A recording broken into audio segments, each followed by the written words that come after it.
आदाब। जेकेएलमी न्यूज़ में आप सबका स्वागत है। नाज़रीन, मैं आपको बता दूं, इस वक्त कोरोना वायरस की वबा पूरे देश में फैली हुई है। जैसे हम बात करते हैं, दूसरी तरफ तो बेरोजगारी भी दिन ब दिन बढ़ती जा रही है। लेकिन क्या कहीं हम इस दौर में तो यूथ जो है, नौजवान सारे परेशान हाल हैं। लेकिन हर इंसान को इस वक्त अपनी पड़ी हुई है। लेकिन आज हम बहुत सारे मौजूद पर बात करेंगे, बेरोजगारी से हटकर, और हम तरक्की की बात भी करेंगे। और आज जेकेएलमी न्यूज़ के साथ बात करने के लिए इस वक्त मौजूद है फोन लाइन पर मिस्टर साजिद मालिक जी, जिनका ताल्लुक है लुआंग नर से। आइए उनसे बात करते हैं। सर, स्वागत है आपका जेकेएलमी न्यूज़ में जी। सरफराज भाई, आपका बहुत बहुत शुक्रिया। आपने मुझसे नाचीज को मौका दिया और उम्मीद करते हैं कि आपके माध्यम से हमारी बात जो है पूरी आवाम तक पहुंचेगी और इंतजामिया तक पहुंचेगी। सर, पहला मेरा आपसे सवाल रहेगा, सर जैसे इस वक्त कोरोना वायरस की वबा पूरी दुनिया में फैली हुई है, और दूसरी तरफ अगर हम बात करते हैं तो बेरोजगारी भी दिन ब दिन बढ़ती जा रही है। जब से दफा 370 और 35 की एक की मनसूखी के बाद पिछले साल यानी 5 अगस्त 2019 से आज तक 1 साल होने जा रहा है, क्या कहेंगे सर बेरोजगारी बारे में अभी तक? देखिए, बीजेपी का एक नारा है कि हम अच्छे दिन लाएंगे। जी जी। हमारी जो ये हालत हुई है 5 अगस्त 2019 के बाद आज तक जो 1 साल होने को आया है, अब हमारा ये नारा है एक आम नौजवान का कि हमें अच्छे दिन लौटा दो। जो हम अच्छे दिनों में हम रह रहे थे 5 अगस्त 2019 से पहले, हम बहुत अच्छे थे, हम बहुत तरक्की याफ्ता थे, हमारे में उम्मीद थी, हम एक खुशहाल रियासत थी। लेकिन जैसे ही बीजेपी की जो ये नापाक इरादे हैं, इन्होंने 5 अगस्त 2019 को जो हमारे साथ वादे किए थे, बहुत बड़े बड़े वादे किए थे नौजवानों के साथ, कि जब आर्टिकल 370 और आर्टिकल 35A जो अनकॉन्स्टिट्यूशनली तोड़ा गया, ये इलीगली तोड़ा गया, तो तब इन्होंने ये वादा किया था कि हमारे पास जो जम्मू कश्मीर के जो नौजवानों के लिए है वो बहुत बड़ी एम्पावरमेंट पॉलिसीज हैं। 85,000 हमारे पास नौकरियां हैं, यहाँ पे नौजवान जो है अब तरक्की की तरफ चलेगा। लेकिन 1 साल गुजर चुका है, बहुत ही दुख से कहना पड़ रहा है कि 9 महीने के अंदर अंदर एक नई नस्ल पैदा हो जाती है, लेकिन 1 साल हो चुका है, अभी तक इस सरकार ने जम्मू कश्मीर के नौजवानों के लिए एक तिनके का काम भी नहीं किया है। सही बात है। मिसाल के तौर पे 85,000 जॉब्स का इन्होंने नौकरियों का वादा किया था, अभी तक जो है एक बच्चा भी अगर लग चुका है, किसी को मुलाजमत मिली है, तो सरफराज भाई मैं सलाम देता हूं, अगर एक भी नौकरी किसी जम्मू कश्मीर के नौजवान को मिली हो वो है तो। जी सही बात है, सही बात। उसके बाद इनके देखिए, इनकी पॉलिसीज देखिए, इनकी पॉलिसीज इतनी नाअहल हैं, ये नाअहिल ना, ये जो लोग हैं, जो पॉलिसी मेकर्स हैं, एक दिन में पॉलिसी लाते हैं, दूसरे दिन उन पॉलिसीज को विड्रॉ करना पड़ता है। नौजवानों के लिए 1 साल में इन्होंने कहा 85,000 नौकरियां हैं, 8500 नौकरियां इन्होंने क्लास 4 के लिए निकाली। उसमें भी इन्होंने बोला कि सिर्फ 10 क्लास तक ही जो है एक लड़का अप्लाई कर सकता है। बहुत दुख की बात है, बाकी रियासतों में एक सिंपल ग्रेजुएट यूपीएससी के लिए फॉर्म अप्लाई कर सकता है और आईएएस बन सकता है, आईपीएस बन सकता है, आईएफएस बन सकता है, डीसी बन सकता है, एसएसपी बन सकता है, डीएफओ बन सकता है। लेकिन यहाँ जम्मू कश्मीर की इस सरकार ने ऐसी हालत कर दी है कि एक सिंपल ग्रेजुएट क्लास 4 के लिए अप्लाई तक नहीं कर सकता फॉर्म। ये कैसी पॉलिसीज हैं? उसके बाद जो हमारे यहाँ पे प्रोफेशनल स्टूडेंट्स होते हैं, जैसे कोई एमबीबीएस है, कोई बीडीएस है, कोई यूनानी में कर रहा है, कोई लॉ कर रहा है, कोई इंजीनियरिंग कर रहा है, वो बेचारे कहाँ जाएंगे? यहाँ तो 2014 में जब इलेक्शन हुई थी जम्मू कश्मीर में, असेंबली इलेक्शन, उसके बाद से एक भी पोस्ट प्रोफेशनल नहीं निकली हुई है। वो बेचारे इतनी बड़ी बड़ी डिग्रियां करके बाहर से करते हैं, कोई बैरूनी मुल्क से, वो बेकार बैठे हैं। आज मजबूर हो रहे हैं कि रेहड़ियां लगाएं, कहीं दुकान पे बैठे, या कहीं वो तो जैसे इस सरकार के जो बड़े लीडर हैं मोदी जी, उन्होंने कहा पकोड़े तल लो। अब यही हालत आ चुकी है कि अब पकोड़े तलने पड़ेंगे। जो बड़े बड़े पीएचडी स्कॉलर्स हैं, एमए जो है, ग्रेजुएट हैं, मुझे लगता है पकोड़े तलने के लायक हमें रख दिया है इस बीजेपी की सरकार ने। सर मेरा आपसे दूसरा सवाल रहेगा, सर क्या कहेंगे इससे पहले जो सरकारें रही, बीजेपी से पहले जो मतलब कांग्रेस सरकार थी, क्या कहेंगे उस दौर भी ऐसी बेरोजगारी बढ़ती जा रही थी क्या? बीजेपी के दौरान में ऐसा हो रहा है, क्या कहेंगे? देखिए, जो 2014 के बाद इस रियासत की हालत हुई है, मैं कहता हूं 1947 के बाद से लेके 2014 तक ऐसी हालत नहीं हुई। 30 साल यहाँ मिलिटेंसी को हो गए, इतनी बुरी हालत नहीं हुई जो 2014 के बाद हुई। और सबसे बड़ी खस्ता हालत जो हुई वो 5 अगस्त 2019 के बाद से लेके आज तक, अभी और आगे भी चलेगा ऐसा। ऐसी हालत किसी और सरकार ने कभी नहीं की। मैं तो ये भी कहूंगा कि अटल बिहारी वाजपेयी जी, इन्हीं के बीजेपी के एक बहुत बड़े लीडर रहे हैं, वो बहुत ये ब्रॉड माइंडेड वो थे, प्राइम मिनिस्टर थे, उनकी हम तारीफ करते हैं। उन्होंने जो फॉरेन पॉलिसी लाई, उन्होंने जो ये जो पीएमजीएसवाई की तरक्कियों के लिए ये रोड्स के लाए, बड़ी बड़ी गलती एम्प्लॉयमेंट इन्होंने गलती जनरेट की। लेकिन ये जो अब की सरकार आई है, बीजेपी की सरकार, इसने तो सत्यानाश कर दिया। इसने देश का भी सत्यानाश कर दिया और नौजवानों का भी सत्यानाश कर दिया। देखिए, नौजवान is the future of the nation. आने वाली जो इसका वो है, फ्यूचर है, मुस्तकबिल है। लेकिन इसी को आप मुलाजमत नहीं दे रहे। इसका अगर पेट खाली होगा तो वो क्या अपने मुल्क के क्या खिदमत अंजाम देगा? वो जो बाकी की सरकारें थी वो इनसे काफी बेहतर थी, लोगों को कॉन्फिडेंस में लेती थी। आज तो इन्होंने जम्मू कश्मीर की अवाम को बदतर से बदतरीन हो चुके हैं। हमारे से मशवरा भी नहीं किया जाता। मतलब हमारे घर का फैसला बैरूनी वो हमारा पड़ोसी कर रहा है। हमारे घर के जो मेंबर हैं वो फैसला ही नहीं कर पा रहे। आज डोमिसाइल लॉ ला रहे हो आप, आर्टिकल 35 से तोड़ रहे हो, आर्टिकल 370 तोड़ रहे हो, उसके बाद आपने स्टेट को यूनियन टेरिटरी में तब्दील कर दिया। अच्छा, ऐसा हिंदुस्तान में कभी नहीं हुआ कि स्टेट को यूनियन टेरिटरी में डाउनग्रेड किया गया। हमेशा यूनियन टेरिटरी से स्टेट बनी है। लेकिन बदकिस्मती से देखिए इनकी सोच, देखिए बीजेपी की सरकार की सोच देखिए, इन्होंने हमें बेइज्जत किया है। ये कोई जम्मू वर्सेस कश्मीर की बात नहीं है, ये डोगरों की भी बेइज्जती है, ये कश्मीरियों की भी बेइज्जती है, ये गुज्जर बकरवालों की भी बेइज्जती है, ये गद्दियों की भी बेइज्जती है, ये लद्दाखियों की भी बेइज्जती है, बौद्ध की भी बेइज्जती है कि हमें इतना नीचे गिरा चुके हैं ये। यहाँ पे इलेक्शन कब हुआ? यहाँ पे जो नौजवान है वो, अच्छा आप ये देखिए 2020 से पहले जितनी भी एडवर्टीजमेंट निकाली थी इन्होंने वापस ले ली, इन्होंने विथड्रॉ कर दी। उनके एग्जाम थे अगस्त में लेकिन नहीं हुए। उसके बाद इन्होंने अभी जो पोस्टर निकाली है थोड़ी सी, इसमें इतना दाव पेच खेल रहे हैं ये।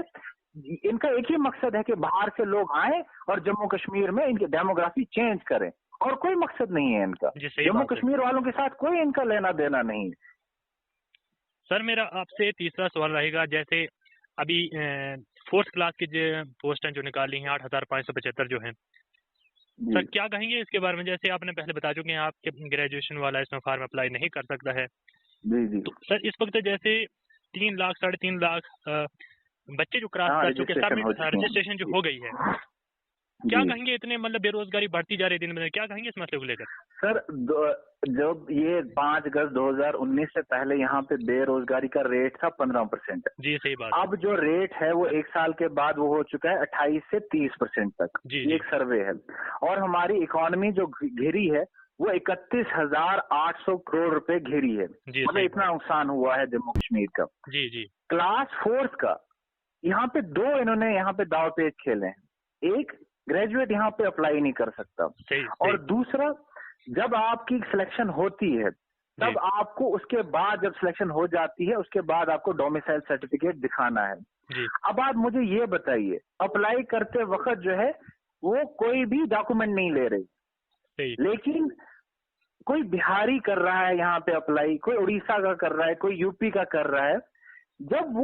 जब ये सिलेक्शन, उसकी सिलेक्शन हो जाएगी, जब उसको पता चल जाएगा एक बिहारी को, एक उड़ीसा वाले को, एक यूपी वाले को या वेस्ट बंगाल वाले को कि मेरी सिलेक्शन हो गई है क्लास 4 में, सिर्फ मुझे डोमिसाइल सर्टिफिकेट दिखाना है, तो करप्शन का लेवल कितना जाएगा? एक डोमिसाइल सर्टिफिकेट बनाने के लिए वो 2 लाख भी दे सकता है, 3 लाख भी दे सकता है, 4 लाख भी दे सकता है। जी सही बात। 5 अगस्त 2019 को कहा गया था कि यहाँ पे करप्शन को हटाएंगे हम जम्मू कश्मीर को में। तो क्या ऐसे करप्शन खत्म होगी कि बढ़ेगी? मैं जी ये नहीं बोल रहा कि सारे जो एडमिनिस्ट्रेशन के लोग होते हैं वो ईमानदार नहीं होते, लेकिन ब्लैक शीप्स, काले भेड़िए हर कहीं होते हैं। सही बात। तो करप्शन कहाँ जाएगी? ये एक।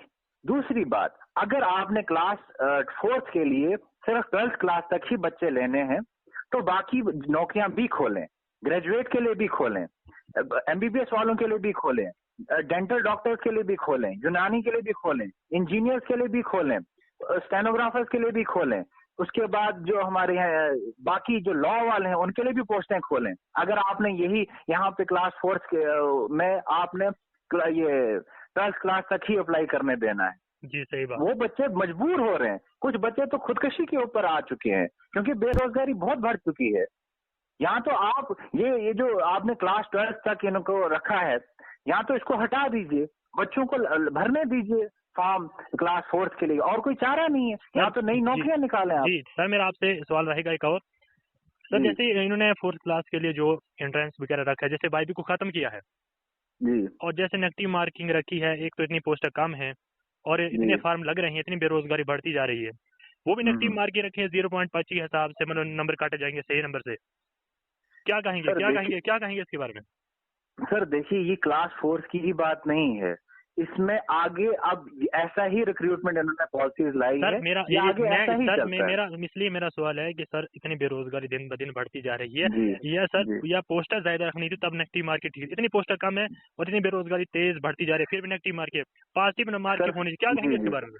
सरफराज भाई, ये मैं पहले ही बता चुका कि पॉलिसी मेकर जो इनके हैं वो टोटली अभी कंफ्यूज हैं कि हम क्या कर रहे हैं और क्या नहीं कर रहे। आप मुझे ये बताइए, J&K बैंक रिक्रूटमेंट चली 2 साल चली, बच्चों ने 2 साल मेहनत की और लास्ट में अंजाम क्या मिला? अब तो उनकी सिलेक्शन की बारी थी, अब तो वो उम्मीद लगाए बैठे थे कि हम इंटरव्यू देंगे और कल परसों हमारी सिलेक्शन हो जाएगी और हम जो है हम अपने घर वालों का भी पेट पालेंगे, अपना भी पेट पालेंगे और मुल्क को भी खिदमत अंजाम देंगे।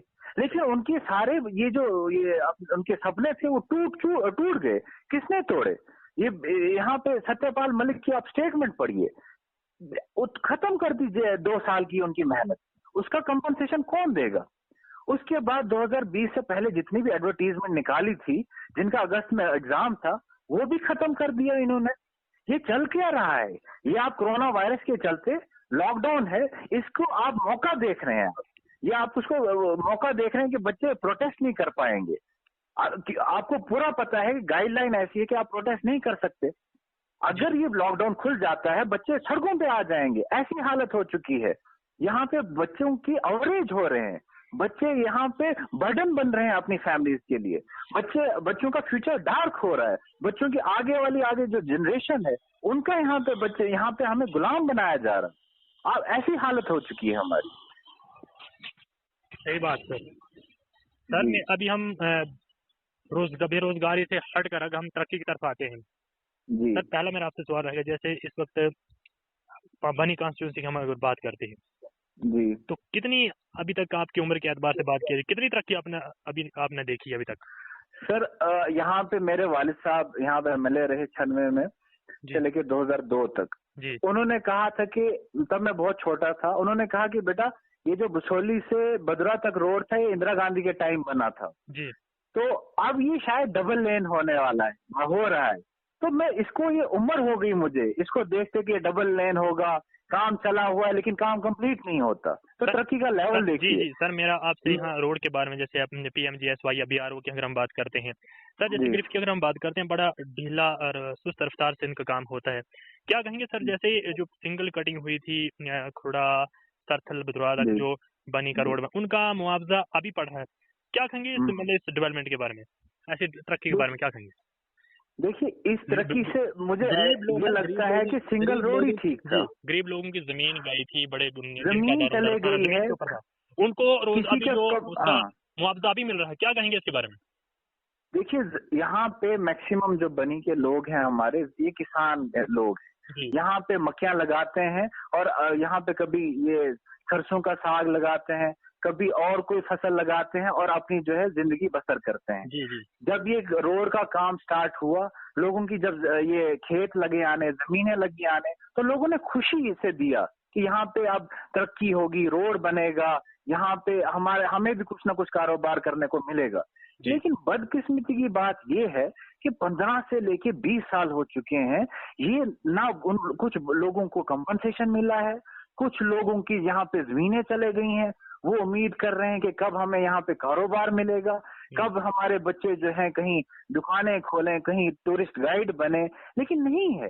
15 से 20 साल हो चुका है, आप खुद देख रहे हैं फॉरेस्ट की इतनी बुरी हालत हो चुकी है, हमारी ग्रीनरी थी, यहाँ पे हमारी सीनरी थी, उसको भी नुकसान हो रहा है। लेकिन अभी तक यहाँ पे बनी से लेके छतरगला तक अभी तक डबल लेन की तो छोड़िए, यहाँ लुवांग से आगे देखिए, यहाँ कटिंग भी स्टार्ट नहीं हुई है। तो मुझे लगता है कि आगे 20 साल इसको और लगेंगे। तो दूसरी बात तरक्की की आपने की, बनी एक सब डिस्ट्रिक्ट हॉस्पिटल दिया गया था, हमारे वालिद साहब ने दिया था, ये 2002 में दिया था। उस टाइम 2002 में यहाँ पे 16 डॉक्टर्स थे, गायनी थी, यहाँ पे फिजिशियन था। आज 2020 है, आज हालत देखिए सब डिस्ट्रिक्ट हॉस्पिटल बनी की, यहाँ पे सिर्फ 4 वो डॉक्टर्स हैं, ना गायनी है ना फिजिशियन है। यहाँ पे डिलीवरी के टाइम कोई प्रेग्नेंट लेडी आती है तो एक सिंपल सा एमबीबीएस को करनी पड़ती है, यहाँ रेफर कर देते हैं, एम्बुलेंस है नहीं। 2 एक्सीडेंट हुए हैं हमारे यहाँ सरसल के रोड पे, सही बात, लोगों ने अपनी गाड़ियों में लाया, कहीं पे फिर मजबूर, शुक्र करो अल्लाह ताला के कि माइनर इंजरीज थी, तो क्रिटिकल इंजरीज होती तो वो रास्ते में ही वफात कर जाते। सही बात, ये हालत है स्कूलों। अच्छा, आप ये अभी यूथ की बात कर रहे थे, लॉकडाउन चल रहा है, पूरी इंडिया में 4G चल रहा है, पूरे बच्चे ऑनलाइन क्लासेस अटेंड कर रहे हैं, ऑनलाइन एग्जाम दे रहे हैं। मेरा आपसे सवाल है, फिर हम 4G की तरफ बाद में आएंगे। पहले अब सर मेरा आपसे जो सवाल रहा आपके सामने तरक्की के बारे में, सर बताएं, जो आप हॉस्पिटल की बात कर रहे हैं उसको बताएं, पहले पूरा मुकम्मल बताएं सर। हॉस्पिटल में देखिए, हॉस्पिटल में वही मैं बता रहा हूँ कि हमें जो है यहाँ पे एटलीस्ट सब डिस्ट्रिक्ट हॉस्पिटल बनी में कम से कम गायनी रख दें, फिजिशियन रख दें और एक डेंटिस्ट रख दें। अब तो रोड आती है यहाँ जम्मू से इधर बनी तक 5-6 घंटे लगते हैं, कठुआ से यहाँ पे 4 घंटे लगते हैं। यहाँ पे अब क्या दिक्कत है? पहले बोलते थे रोड नहीं है, यहाँ पे रहने की फैसिलिटी नहीं है, अब तो सब कुछ फैसिलिटीज अवेलेबल हैं। क्यों नहीं आते हैं डॉक्टर्स? क्योंकि हमारी बीजेपी की सरकार बड़े बड़े वादे करते हैं लेकिन विकास कहीं मिलता नहीं, विकास कहीं दिखता नहीं। उसके बाद इनका सिर्फ काम ये है, तरक्की का काम इनका ये है कि जो बड़े बड़े यहाँ पे प्राइवेट जो इंडस्ट्रियलिस्ट होते हैं उनको तरक्की कर रहे हैं। ये आजकल सुनने में आया है कि यहाँ बिजली को भी प्राइवेट कर देंगे। एक आम घर का ये जो एक गरीब इंसान थे वो देते थे कहीं 50 रुपए कहीं 100 रुपए, जब बिजली प्राइवेट हो जाएगी वही कहते उस गरीब को 1000 रुपए 2000 देना पड़ेगा, कहाँ से लाएगा? वो अपना पेट पालेगा या तरक्की का ये अपना बिजली का बिल देगा? उसके बाद सरफराज भाई, यहाँ पे हमारे वालिद साहब ने गत्ती हाइडल प्रोजेक्ट बनाया, उसके बाद यहाँ पे उन्होंने प्रपोजल दिया कि हमारे यहाँ पानी का बहुत बड़ा जखीरा है, इसका इस्तेमाल किया जाए। संदरून में है, ये अपना लाखों में है, खड़कल में है, मिनी हाइडल प्रोजेक्ट्स बन सकते हैं। यहाँ पे इतनी डेवलपमेंट हो सकती है, इतनी एम्प्लॉयमेंट आ सकती है उस मिनी हाइडल प्रोजेक्ट्स पे कि हद से ज्यादा। लेकिन बदकिस्मती की बात यह है कि मिनी हाइडल प्रोजेक्ट जो हमारे पास खड़कल में है उसका टेंडर भी हो चुका है लेकिन काम नहीं हो रहा। क्यों? क्योंकि बीजेपी की सरकार बोलती है हमने विकास किया है। किसका विकास किया है? मुझे लगता है बड़े बड़े इंडस्ट्रियलिस्ट का किया है, कैपिटलिस्ट का किया है, आम लोगों का विकास नहीं हुआ। क्या मेरा आपसे सवाल है, क्या ऐसी बातें करके नौजवानों को क्या धोखा दिया जा रहा है? क्या कहेंगे आप इसके बारे में? देखिए, नौजवान जो है अब समझ चुका है। पहले 2014 में इन्होंने बड़े बड़े वादे किए, उस टाइम इनको लगा हमारे नौजवानों को कि क्या पता कि कोई चेंज होगा, बदलाव होगा तो हमें भी कहीं उसका फायदा मिलेगा। 15 लाख आएगा हमारे अकाउंट में, 200 करोड़ ये अपना 2 करोड़ नौकरियां ये फी साल मिलेंगी। वैसा कुछ हुआ नहीं। 2014 से लेकर 2020 तक आज 6 साल हो चुके हैं, ना वो 15 लाख आया है ना वो 2 करोड़ नौकरियां मिली हैं 1 साल में। यहाँ पे बड़े बड़े वादे करते हैं लेकिन ग्राउंड पे कुछ नहीं है। एक बात क्लियर है, ये जीतते हैं अगर तो हिंदू मुस्लिम के डिवाइड करते हैं और जीतते हैं, लेकिन आज लोग उस पे भी समझदार हैं, वो भी समझ चुके हैं इनकी चालें। अब इनकी चालों में वो नहीं आने वाले। इनको अगले इलेक्शन में इनको इंशाल्लाह ये अपनी जो है ये खुद हार जो है खुद ये मंजूर करेंगे इंशाल्लाह। सर अब आते हैं हम नेट की तरफ, क्योंकि आखिर में मेरा यही सवाल रहेगा आपके सामने। नेट की तरफ आते हैं, 4G नेट की तरफ। जब से दफा 370-35 की मनसूखी के बाद अभी तक 4G 1 साल पूरा होने वाला नेट नहीं चला। क्या कहेंगे सर, इस 2G जो चलाया है इस पर भी सही काम नहीं हो रहा है, ना ये चलता है। बहुत सारे लोग जिनके दारोमदार सारा नेट पर था, ऑनलाइन काम करते थे, सब परेशान है इस हाल से। क्या कहेंगे इसके बारे में? इन्होंने कहा कि आर्टिकल 370 जो है वो जम्मू कश्मीर को स्पेशल स्टेटस देता है, तो हमने इसको तोड़ना है ताकि जम्मू कश्मीर जो है वो आम रियासतों की तरह हो जाए जो भारत में बाकी रियासतें हैं। जी जी। तो जनाब बाकी अगर आर्टिकल 370 जब तोड़ दिया, 1 साल हो चुका है, बाकी रियासतों में आप 4G दे रहे हो, हमें 4G क्यों नहीं दे रहे? अब तो आर्टिकल 370 भी आपने तोड़ दिया, अब कौन सी चीज आपको रोक रही है?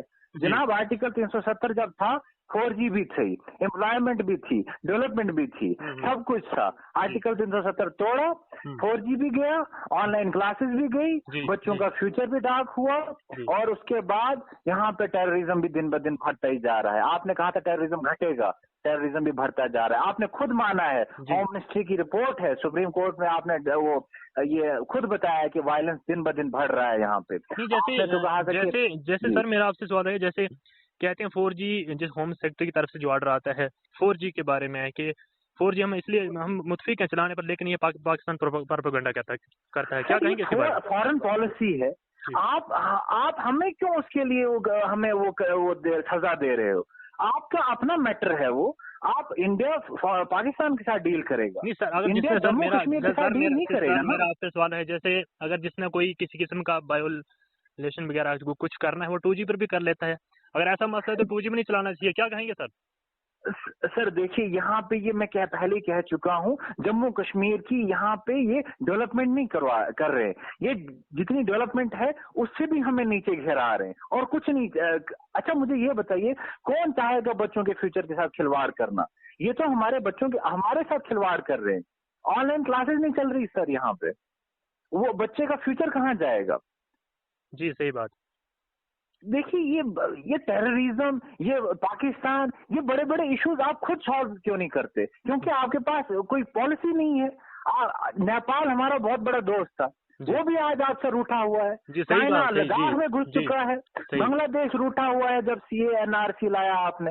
अच्छा ईरान इतना खास दोस्त था, आपका चाबहार पोर्ट आपसे ले लिया वापस। श्रीलंका ने अपना हेमंतोटा जो हमारे पास था वो चाइना को दे दिया। आपकी फॉरेन पॉलिसी क्या है? अब पाकिस्तान के लिए आप हमें सजा नहीं ना दे सकते जम्मू कश्मीर के। जम्मू कश्मीर तो हिंदुस्तान का हिस्सा है ना जी। आप अगर चाइना तो वहाँ अरुणाचल प्रदेश में भी कभी कभी वहाँ पे चालें चलाता है। आप अरुणाचल प्रदेश में तो बंद नहीं करते, आप जम्मू कश्मीर में बंद कर देते हो। लेकिन साजिद भाई, हम आपसे फिर राब्ता करेंगे, फिर बात करेंगे। वक्त हमें नहीं देता आपसे बात करने के लिए। हम आपसे अलविदा चाहेंगे। खुदा हाफिज। बहुत शुक्रिया, बहुत शुक्रिया। अल्लाह हाफिज।